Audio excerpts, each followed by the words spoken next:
T-minus 10. We have go for main engine start. 7, 6, go for main engine start. 4, 3, 2, 1. And liftoff. Liftoff on Columbia, and it's return to flight.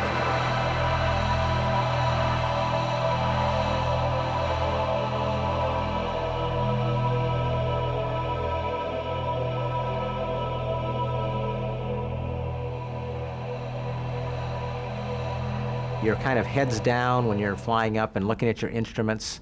And then finally, once the engine's cut off and you're actually just about to enter orbit, I got a chance to unstrap, and everything's floating around because we're in this weightless condition. And I kind of floated up to the window and was able to look down at the Earth, and it just brought tears to my eyes. It was just two things. You know, one, it's incredibly beautiful, and the other thing is I can't believe I'm doing this. I flew first in 1984 on the 13th flight of the space shuttle on Challenger, and then I flew the 28th flight of the shuttle on Columbia, and then the 45th on Atlantis. Here at NASA, to fly in a space flight, it's not just the crew that has to be a team, and the crews are very well picked, and you train together for a long time so that you know, you're very confident that the other person knows what they're doing and that they're going to do the right thing at the right time.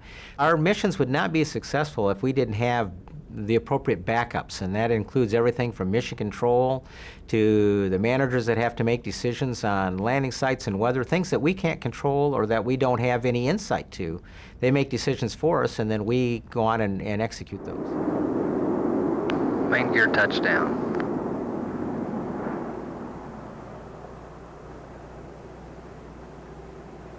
And nose gear touchdown for Columbia. This is a business that we do, the business of operating in space.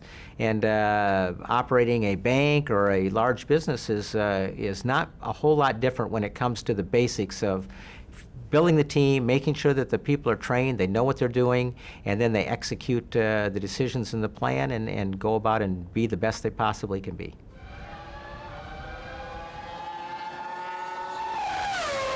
I've spent the last 20 plus years working in the international and national motorsport industry. In particular reference to Formula One, I've worked with the Arrows, McLaren and Williams Formula One teams. Winning one Grand Prix is a hugely difficult task. Winning 113, as Williams currently have, is a staggering achievement, as it is with Ferrari and McLaren and the other leading teams.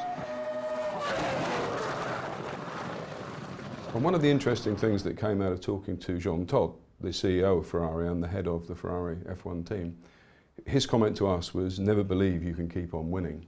But what actually happened to Ferrari after 6 continual years of success?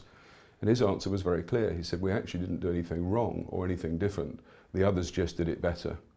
It's effectively about management, it's about structure, it's about attention to detail and focus. But you have to be realistic about what can be achieved. And you have to accept that you can never believe you are continually going to be in pole position or winning. Win games.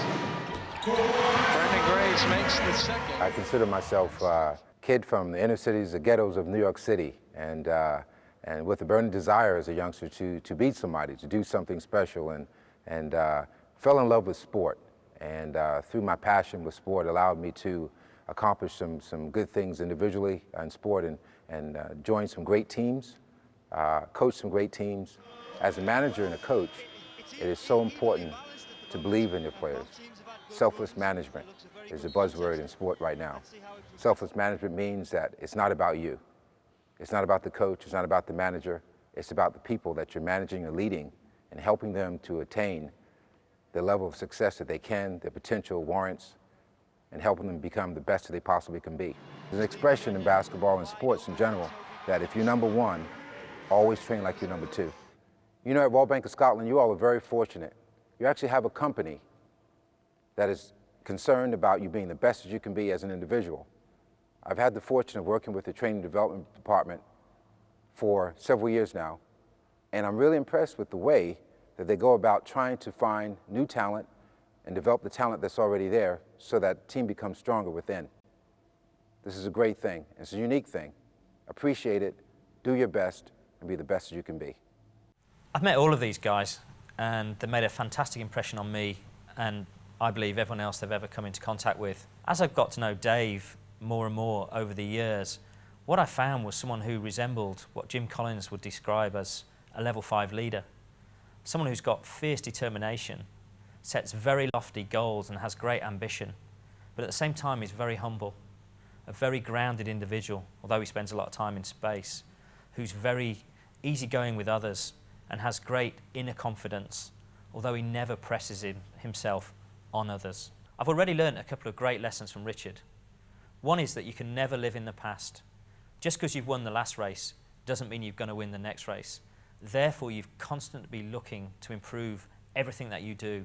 And in motor racing terms, that may be only shaving 1/10 of a second off a tyre change or anything else within the race that can make the difference between success and failure.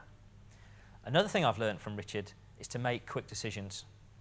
Make quick decisions, learn from the results, and adapt your strategy accordingly.